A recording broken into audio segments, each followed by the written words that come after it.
जोहार, मी श्रीमंत सुरपाम। आपण पाहत आहात एस भारत न्यूज, जनसामान्याचा आवाज।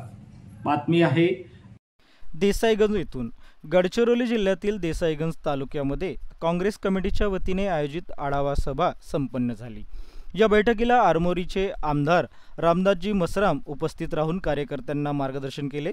बैठकीत पक्ष संघटन बळकट करणे, स्थानिक प्रश्नावर चर्चा करणे तसेच आगामी कार्यक्रमाचे नियोजन यावर सविस्तर विचारविनिमय करण्यात आला। या बैठकीला जिल्हाध्यक्ष महेंद्रजी ब्राह्मणवाडे, निरीक्षक सचिन नाईक, तालुका अध्यक्ष राजेंद्र बुल्ले तसेच माजी जिल्हा परिषद सदस्य व नगरपंचायतीचे पदाधिकारी मोठ्या संख्येने उपस्थित होते। बैठकीमुळे कार्यकर्त्यांमध्ये उत्साह निर्माण झाला असून संघटन आणखी जोमाने काम करेल असा विश्वास यावेळी व्यक्त करण्यात आला।